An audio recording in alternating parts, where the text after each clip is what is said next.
you. Thank you. Oh, all right. No need to wait to the end, right? Just get it over with. All right. Thank you. Appreciate that.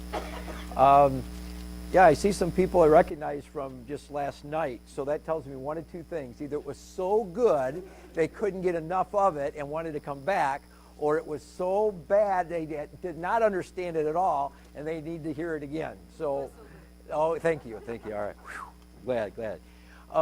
Yeah, you know, I was fortunate enough to have a number of experiences. I have been on a couple of different radio talk shows talking about real estate. I've always been told ever since I was young that I had a face for radio. You know? Hey, all right. Hey, you got popcorn here. I figured we got to entertain you, right?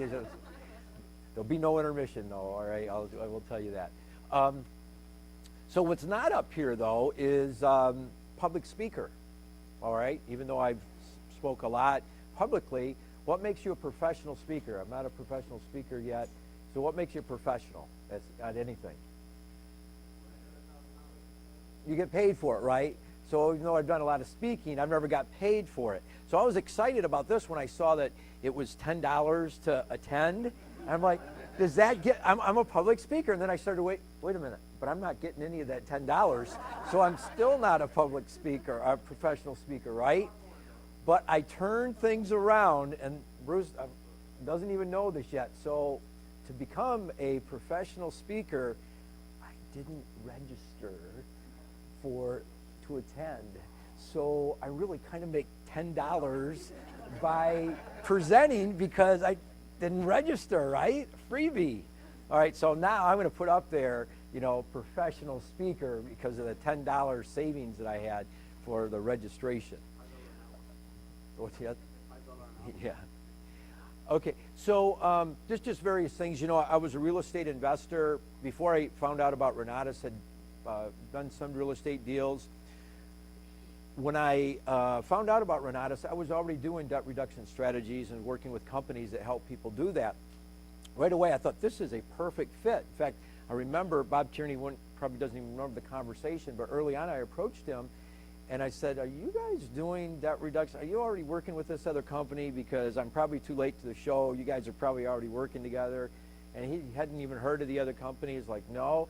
And I presented a couple times early on, like in 2008, debt reduction strategies into small groups at Renatus, but it never really took flame or whatever. But fortunately, a couple years ago, Santos Kidd brought it to Renatus, and now it's part of our curriculum. So a lot of the information that I'm going to cover is between two of the classes. One's in the what's called the Essentials course, and the other one's in the AIT, which is the Advanced Investor Training course. So I know my audience. Now that you know me, let me know my audience. So I know my audience. Raise your hand if you're already a part of Renatus, just so I can get a feel. Okay? All right, great. And if you're not a part of Renatus, there's a couple sprinkled in there. Okay? All right, good. How many people have heard me speak before? Okay. How many have heard me speak on this particular topic? I'm just trying to gear how many jokes I can recycle and how many how many new stuff I got to come up with on the fly here. Okay. All right, well, that's good. I'm glad to know that. Just like any instructor, when they start, you know, you have to go out and you have to give the disclaimer, right? So I thought I'd prepare a disclaimer for you guys and see. So go ahead, take your time, read it. Oh, it's like, you know, on TV, like when they're, you know, for back pain, take this. Oh, side effects could be heart attack, convulsions, whatever it is. All of a sudden your back feels better already. It's like, wow, I don't want all those symptoms, so I think my back is pretty good now, you know. But seriously, there is a disclaimer that all of the instructors go through. I kind of lifted this from Renatus, put my companies in there. I have a couple of companies, onlineowners.com, Crusade Financial. Those two of my companies, and I included my name just so nobody's suing me personally. All right, and basically what the disclaimer is, and you'll see it at Renatus all the time, is that, you know, you always got to do your due diligence. You have to get competent legal advice. You should hire good accountants. This is for educational purposes only. We don't want to give somebody, you know, all this information. They take one nugget and they take it and they run with it and they just, you know, do it to at the risk of everything. Okay, so I'm going to go and I'm going to caution you some things. What are the risk factors? What you should be looking for. But anyway, I thought maybe you could read that one a little bit better. Okay, all right. And as far as the disclaimer goes, this is something to understand, okay? It's important to understand that in order to use debt reduction strategies, you have to make more than what you spend, all right? Let me say that again. You have to make more than what you spend, all right? It's math, it's not a miracle, all right? If you're not making more than what you are spending, there's some maybe adjustments in your lifestyle, some prayer that needs to be done. You need to correct that situation, okay? So this is not, a miracle. This is having some discretionary money and then allocating that property and also leveraging other people's money. A lot of people, when they first hear about it, and if you explain this to somebody or just broach the subject, they're going to say, oh, I just put in I put an extra $20 or another extra $100, $150. This is just paying more principal. Well, that's part of it, but that's using your money to pay down the debt. I want to show you how you can use other people's money, other creditors to pay down your debt and how it works, okay? So you're leveraging other people's money to pay down your debt, okay? So debt reduction strategies, first of all, what it's not refinancing. It's not changing your lender. You don't have to do that. You don't have to get a loan modification. And it's not magic, but it is math, motivation, and discipline. And the other two factors, not only the math, but the motivation and discipline is very important. I'm going to speak later on about how that comes into play and how important that is, okay? Give me an example of the motivation and the discipline and how important that is. As I say it, it's simple, but it's not easy. I don't know how many's read my new book. And you can't read that very well. It says Randy Pertler's Weight Loss Made Easy. My new book about motivation and discipline. All right, here it is. You want to know the key to losing weight? Are you ready for this? Write this down. Here's the key. Exercise more and eat less. The end. All right, that's my entire book right there. Okay? But doesn't that show you that some things can be simple but not easy? Losing weight is simple, but it's not easy, because that's all you got to do. You got to exercise more, and you got to eat less, okay? It's very, very simple, but it's not easy. There's motivation, there's focus, there's discipline, and that's the same thing with debt reduction. It's the same way. We're going to give you the tools, we can give you the best strategies out there, but it still involves on your end the discipline and motivation and focus, okay? Here's the problem. That whether you're an investor or a homeowner, how many people currently have investment properties or in the middle of an investment deal right now? Okay. All right, about half or so, okay. Debt reduction strategies applies to everybody though. If you're a homeowner, if you have a student loan, if you have credit card debt, if you have car loans, anybody can benefit from these. And it's not for the wealthy, it can be for anybody. You just have to have more money that you're making than what you're spending, okay? Albert Einstein once said this about compound interest. Compound interest is the eighth wonder of the world. He who understands earns it, and he who doesn't pays it, okay? So that's very important because it's a very similar situation with amortized interest as well. Those who understand it make it. Those who don't pay it, okay? I'm going to do a quick little, let's see if the internet, my connection is still good here. I have a little video I want to share with you here. You know that millions of Americans are overpaying their mortgages, and not by a little, by tens of thousands, even hundreds of thousands of dollars. That's right, and it's all in interest payments. The fact is, most Americans could be living the lives they always dreamed of if they weren't spending the majority of their adult lives paying for the lives. Oh, you know what? Here, I got to apologize. It's not. We're going to show you how. That's weird. It's playing on here, and it's not playing on there. It's just the one picture. Okay, all right, got it. You guys are like, oh, that's good. To me, that's an audio, Randy. That's not a video. Video is when you actually see something happening. All right, I got you. All right, bear with me here. All right. All right, I think I got the situation in hand here. Let me see why that didn't. I got to eliminate that PowerPoint.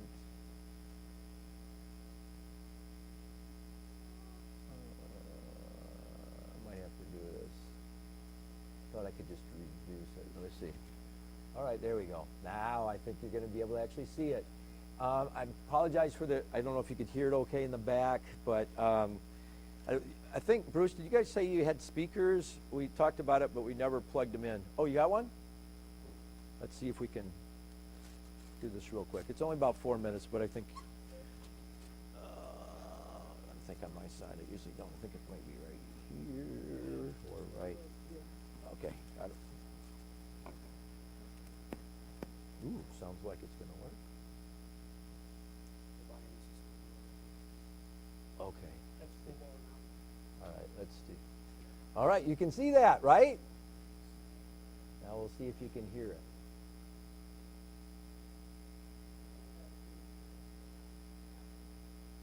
Okay, now you can't hear it, you can see it. Yeah, what's, I don't know about this.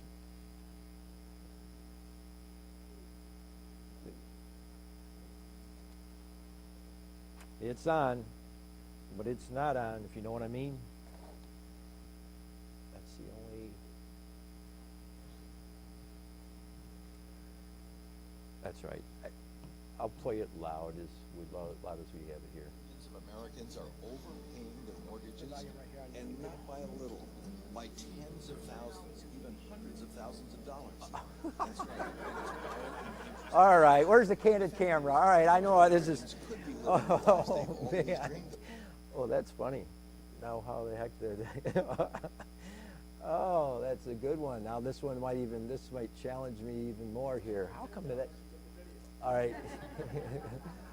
All right.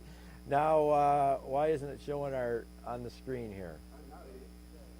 All right, now let's see. Now watch when I play the video, it'll stop, or play the audio, it'll stop. All right, hang on just a second. You guys are saying this video better be good, right? All right, let's go. If they weren't spending the majority of their adult lives paying for the lives their lenders are paying. In this video, we're going to show you how overpaying your mortgage is robbing you of the future you could have, and what you can do to stop paying for somebody else's dream and start turning your financial dreams into reality. So let's get started. Meet Mike and Mary Adams. The Adams own their own home, and they're in a pretty typical mortgage situation for millions of homeowners across the U.S. Your individual mortgage details may differ from this example, but the financial principles remain the same. Mike and Mary have a 30-year mortgage for $200,000 at a 4.5% interest rate and a monthly payment of just over $1,000 per month. Mike feels they were pretty lucky to get a 4.5% rate. I mean, that's a great deal, isn't it? Well, to answer that, let's take a closer look at that 4.5% interest rate. Much of the Adams paying every month is going to interest, and how much is going toward principal? By the end of the first year, they've paid their lender more than $12,000. Of that, nearly $9,000 went toward interest. That means that over 73% of the money Mike and Mary paid their lender in year one went toward nothing but interest. And in year two, it doesn't look much better. Once again, Mike and Mary paid their lender over $12,000, and of that, more than $8,700 went toward paying interest. That means that in year two, over 72% of the Adams money went toward nothing but interest. Now, let's fast forward to year 20. By year 20, Mike and Mary have paid over $243,000, but they still owe their lender over $97,000 in principal on their loan. That means that after paying all that money, the Adams still owe almost half the original amount they borrowed. And by year 30, the amount Mike and Mary have paid their lender totals almost $365,000, of which nearly $165,000 went toward paying nothing but interest. That means... Okay, depressing, isn't it? Like, I waited for that video, and now that depresses me, right? So but that gives you an idea. I wanted you to see some of the numbers there, and I'm going to use some of those same numbers in my presentation so you can kind of see how they correlate to that exact video. First of all, I'm not one to bash the banks. I mean, think about it. We're in a bank building right now, right? So we're not here to bash the banks and, oh, They're bad people. Bank's bad, right? We're not like, let's get it, let's do it for Johnny, let's get the bank, we're not, hey, if it wasn't for amortized interest in a lot of those products, we'd never have a home, right? We'd never be able to save up $300,000 to get a home that we want, right? So it's not about that. What it's more about is just utilizing and understanding and using the tools so that you can not be overpaying for what we, more than what you really have to pay with the resources that you do have, okay? Okay, so, by the way, what was that? Let's do it for Johnny. What was that from? What movie? Come on, you're at popcorn. You're like at the movies right now. The Outsiders. The Outsiders, okay? I think that was Matt Dillon that said that. Let's do it for Johnny. Let's get him. All right. So, all right. So the problem we just talked about, and this is using the different numbers here, but if you had a $300,000 loan at 6% for 30 years, you're paying almost $350,000 in interest. You're paying for that house twice. You're paying for two houses, but you only get to keep one of them, all right? You're paying for that house twice. And the way that Santos in our training at Renatus kind of explains it, and it's a ballpark figure. If you do this, if you take the interest rate, double it and add a zero, that's about the percent of total interest that you'd pay over the lifetime of a 30-year loan. So what does that mean? So if we take 6%, we double it, it's what? We add a zero, it's 120. That's about 120% of the original loan. Now, it's not exactly, but it's pretty close. If you want to know how much interest am I going to pay in a 30-year amortized loan based on the interest rate, let's do that exercise again. What about 4.5%? How much are you going to need? 90, right? Because you double it as 9, you add a zero, it's 90%, okay?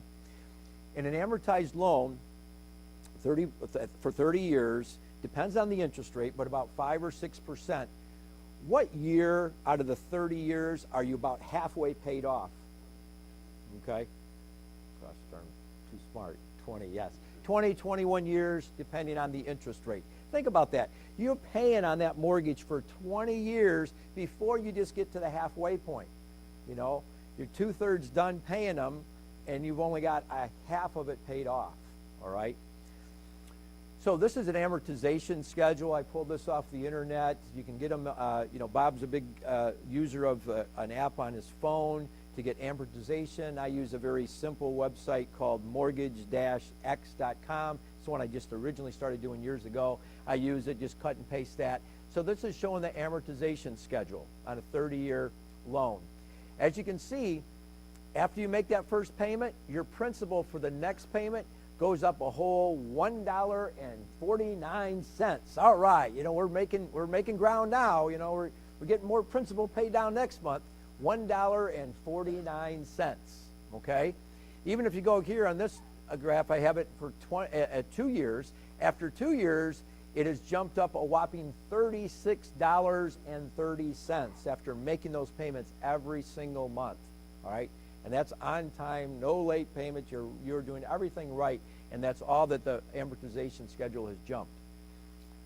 There's an additional problem. How many people in the room have either bought a new house in the last 5 to 10 years or refinanced the house in the last 5 or 10 years? Okay? All right? So we're at the beginning of the amortization. This is no longer months. This is now years. So what most people do after 3 or 4 or 5 years, they refinance, thinking that they're doing themselves a favor. They're lured by we can go from 4.5% to 3.5%. You're knocking off a whole percent. The problem is, though, you're restarting the amortization schedule. And if you don't cut your years down, you're actually going to be able, and you make every payment, you're going to pay more interest refinancing than what you would have if you would have stayed with the 1% higher but further along in the amortization schedule, okay?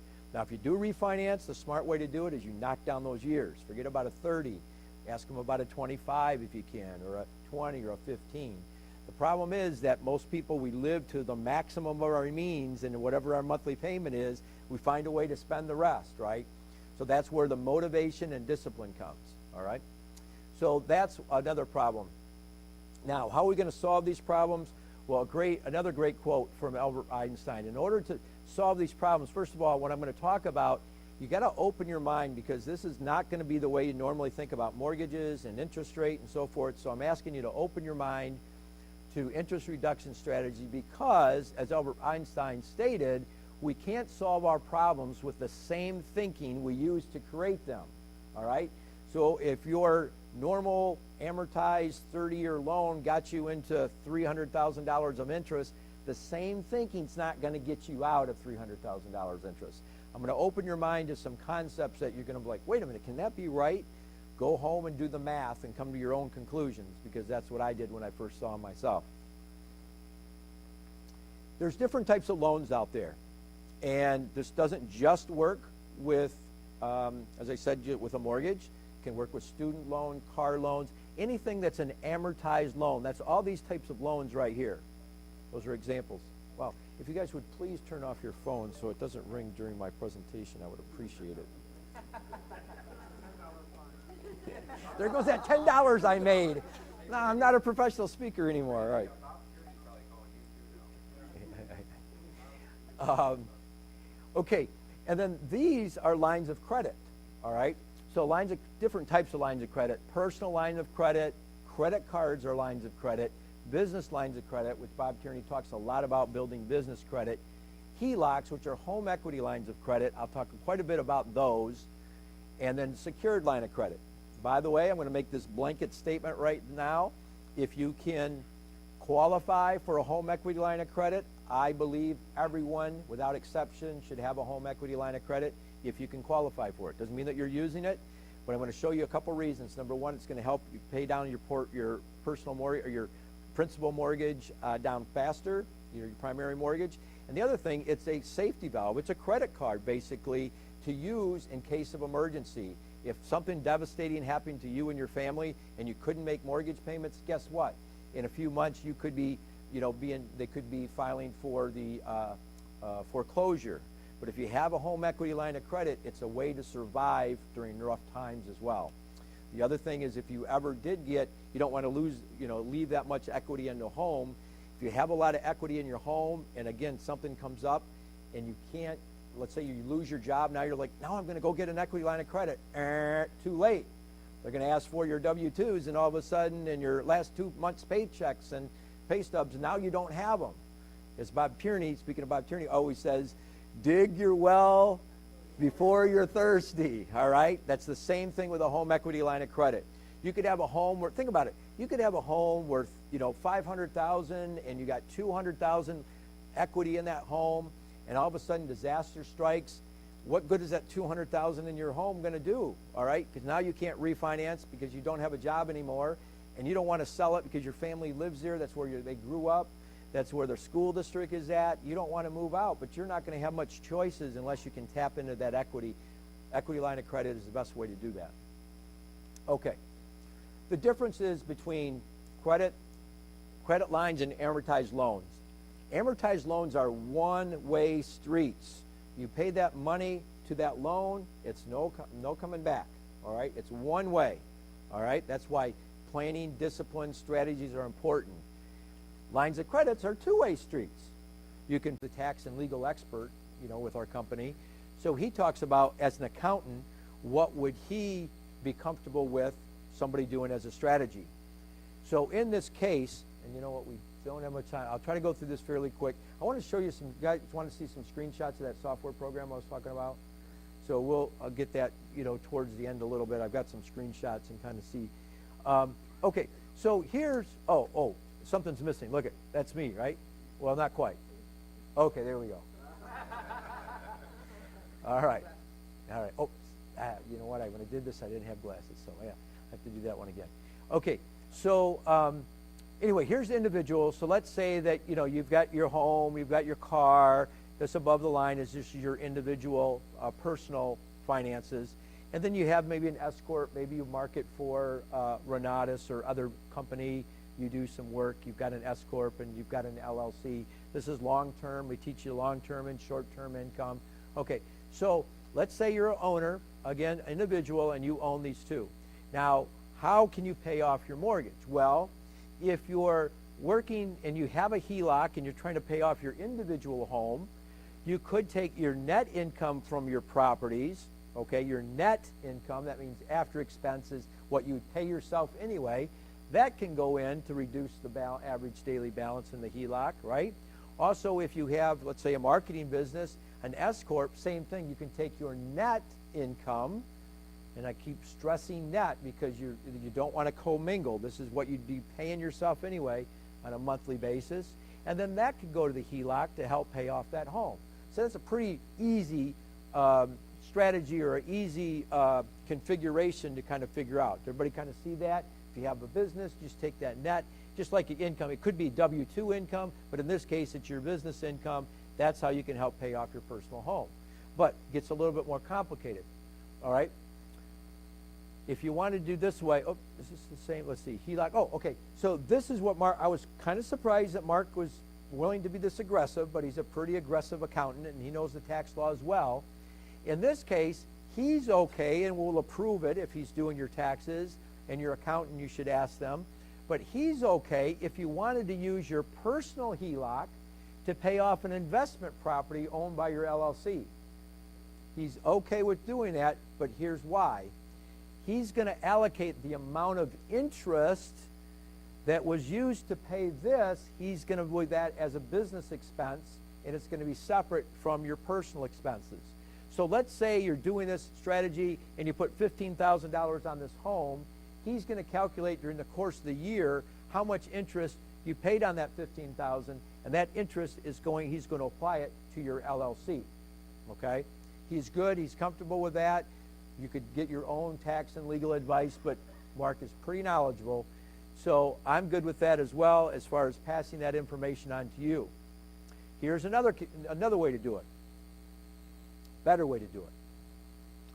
If you could get a HELOC on an investment property, which is rare, you're probably more likely to get a business line of credit, which again, Bob teaches and harps on all the time. A business line of credit, if you could get a business line of credit or a HELOC on one of your investment properties, what you could do then is you could dump in the gross rents.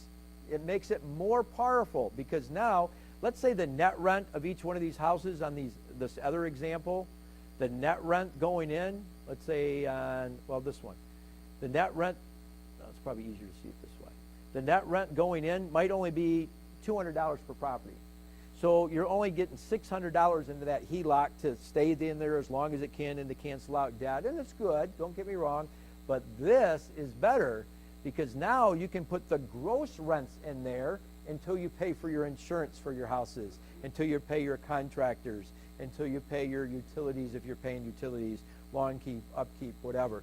So you can put the gross rent. So now instead of just $600 being in there, $1,300 is going in, $1,500 is going in, $1,400 is going in, and staying as long as possible. Then, and I showed this on a later slide, instead of paying them directly, you might want to use your business debit or Visa card, and that gives you a 30-day float before you get any interest on that. I've got another slide that's going to talk about interest float in a little bit more depth. But anyway, that's a way that you could do it and pay off a business property, okay, income property.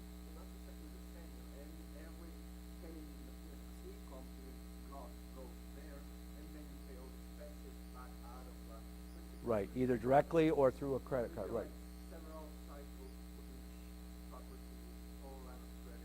Well, no, all of these could feed into one line of credit. I mean, you could have them separate, but it's actually, I think, be better to have one. Well, yep. Okay. Oh, wait, did somebody else? I thought I had one more hand. Okay. So same thing with a business line of credit. It would work the same way, right?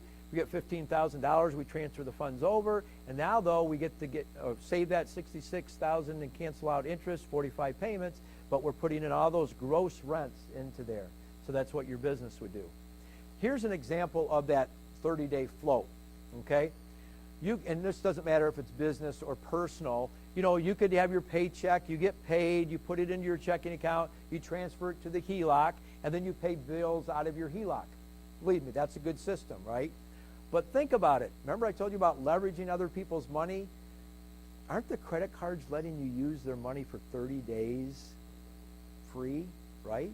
If you pay off that balance every 30 days, you're not paying any interest. So you could hang on to that money Instead of making all those credit card payments, the $2,400 that you have to pay during the course of the month, if you don't have a balance on your credit card right now, and some people I know in the room have credit cards that don't have credit card balances, think about it though. With this strategy, you could utilize the bank's money for 30 days every single month. So in this case, the money could go in the HELOC, and it could sit in the HELOC, and you could make your bill payments with your credit card, and just before the 30-day mark hits, boom, now your HELOC balance goes up and you're paying interest. So you could float the bank's money for 30 days without interest. And usually that's not, really, and usually that's not a big deal unless you combine it with this, because you're like, oh, it's just sitting in my checking account anyway. What's the big deal floating? Well, no, think about it. Now we can cancel out interest, whether it's a 4.5% interest rate on a HELOC, or you're doing it with transferring into your debt of your amortized mortgage, which could be thousands and thousands of dollars that you're canceling out. Okay? All right.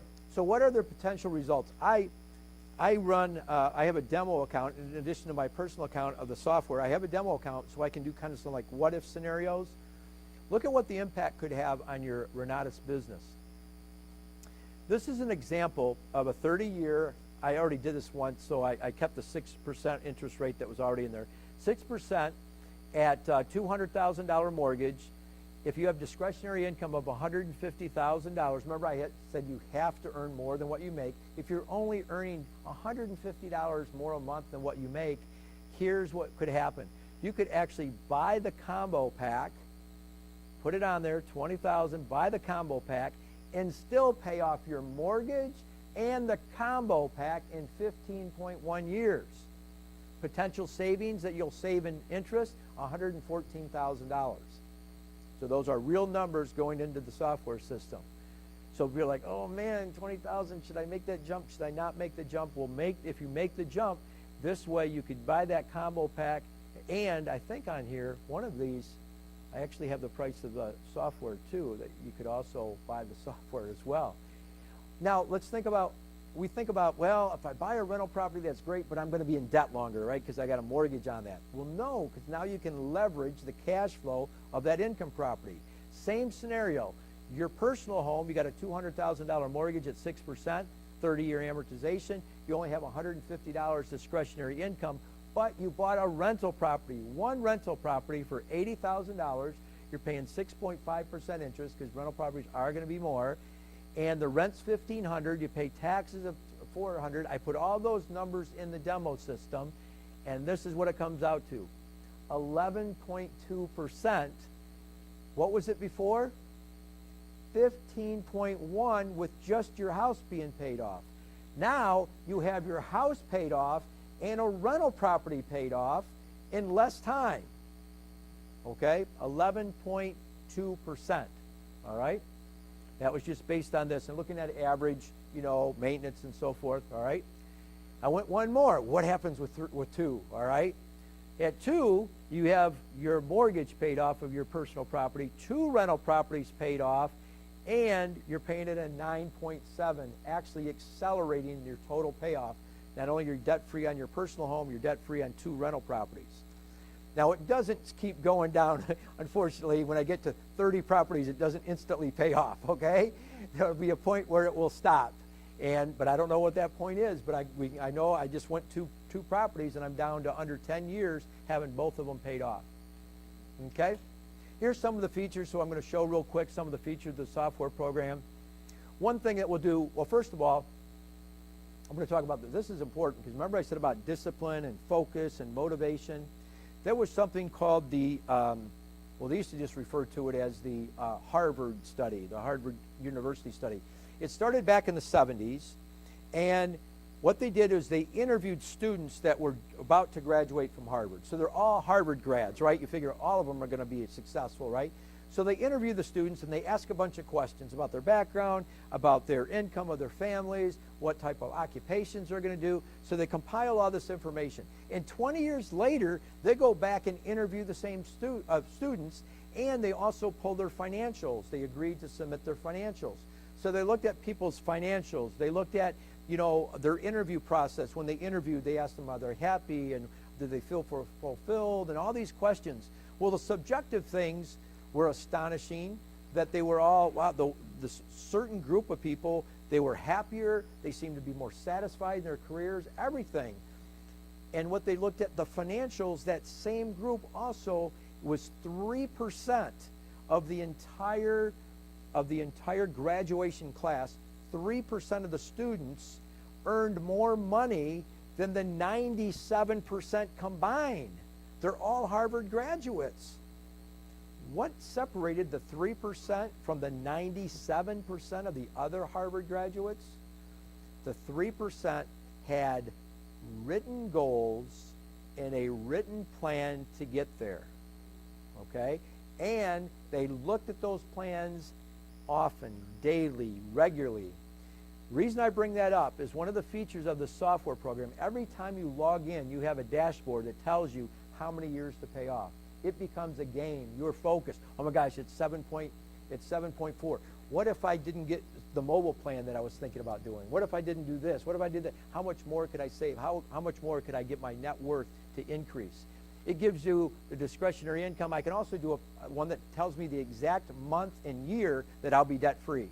And that's fun to look at, all right? You log in and, oh, wow, I just knocked off another month. I just knocked off another year. I just knocked off another. So it's that focus. It's just like the Harvard graduates. It's that focus and have a plan to get there. This is the plan. It gives you a written action plan. Follow this step. Look at it's to the penny. Pay this amount to the penny. It's going to transfer. When you transfer, when you do the next transfer, it tells you what day to the penny is the optimal amount based on your finances. Now, it's only as good as the information you put in there, so you need to be accurate in putting it in. So that's some of the things. Another thing it does is it has true cost. You can click a button, and like this is an expense, your phone bill.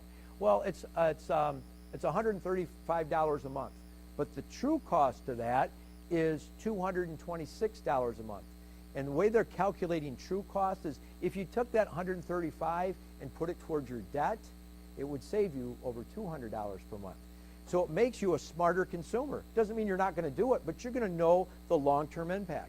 If I told you right now, what would be the long-term impact of you financially if you bought the $15,000 car and your payments were, $300 a month, or you bought the $10,000 car and your payments were $199 a month? What would be the long-term impact of that, and how would they affect the date that you're going to be debt-free? Would you know? No, you wouldn't know. I wouldn't know. This knows. This, you put in those two scenarios. What if I bought this car and this is my payment? It doesn't mean you're not going to buy the nicer car, but you're going to know. You're going to be an informed consumer of how that's going to affect your personal finances for the rest of your life. Okay? So true cost is in there. Here's a what-if scenario. You can just put it in there. What if I do this? What if I buy the furniture? What if I buy the new furniture versus the used furniture, or this set versus that one? Okay? It gives you some financial reports. It also does something called strategic payoff, where it looks at all your debts. You program, you put everything in of what you owe. In this case, we have 1, 2, 3, 4, 5, 6. We have 6 debt payoffs, and they have different interest rates, different balances, different terms. Some are open, some are closed loans. How do you know which one to pay off first? How many different combinations are there to pay off this debt? How many different combinations are there to pay off 6 debts? Does anybody know? What's that? No, but you're close. You're thinking right. It's 6 times 5 times 4 times 3 times 2 times 1. There's 720 possible combinations to line up these debts. How many of those combinations, 720, how many of those combinations is the one best way? One. Okay? There's one way to do it to get you debt-free the soonest. Are you going to be able to calculate it? No, that's why I rely on the software program, because and as soon as you figured it out, it could change next month because your income might change, or another debt. Maybe you increase like your credit card debt. Now it always changes. So it's dynamic. Every time you put in an entry, it will recalculate that. So that's how you figure out the combination, all right? So if there's 3, you go 3 times 2 times 1. There's 6 if you only have 3 debts. But it exponentially increases the more you go, and at 6, it's 720, okay? So strategic payoff, it looks at, you know, the amount that you owe, the length of the debt, the interest rate, the calculation when the payment's calculated, if there's an adjustable rate. And it will do something like this, where your money's coming in for your HELOC, or from your checking, it'll send it to your HELOC, and then it's going to look at all of the debts, and at the right time, it's going to pay off the correct one, okay? All right, so if you're not part of Renatus yet, which most of the people in our room are, here's a little food for thought, okay? If you just paid off, if you had $150 conventionally, you're just going to pay it off, and every month you're going to send it, because that's your discretionary income, you're going to send it to your mortgage. You could pay your mortgage off in 18 years if you religiously every single month did the 150 extra payment. That's great. That's great news, right? But if you had that same discretionary income and you bought the Extreme Combo Pack and you bought the software, I'm even assuming you bought the software, you're not trying to do it on your own, you'd actually pay it off in 15.1 years by just using the strategies that are debt elimination strategies that are taught at Renatus, and you could even get the software program included in that and actually reduce it to 15.1 years, okay? So what does it do? It combines math, motivation, and focus, and those are all important factors. Remember, it's simple but not easy, that analogy. It's like losing weight. Just exercise more, eat less. It's easy to say that you do it, but actually do the numbers, it's a little bit more challenging. It integrates all those financial strategies. We call it a financial GPS. It tells you how to get to debt-free, the shortest route to get to debt-free. And though you can take vacations and things that will take you off course and buy furniture and whatever, it will also recalculate and always get you the fastest way to debt-free and to build wealth, okay? If you're interested in me sending you out some information on it, just probably best to email me, but take down my phone number if you like. That's my cell number. Please, please, please, please, please don't text me after 9 o'clock. I sleep with my phone next to me because I have income properties that I manage, and I have children that don't live at home, all right? One away at college, the other one in California. I have that phone, so every time you text me in the middle of the night, you're waking me up. You may be awake, but guess what? I might not be awake. But I am now after your text, because it will wake me up, because I have to be, you know, connected 24/7, okay? All right, so that's the information. You can email me there. And then, again, the Essentials has the mortgage acceleration curriculum in it. The AIT package has the advanced mortgage acceleration course in it. If you haven't joined us, why not? We'd love to have you a part of Renatus. And on that note, it's time, and I'll turn it back to closing for Bruce. Okay?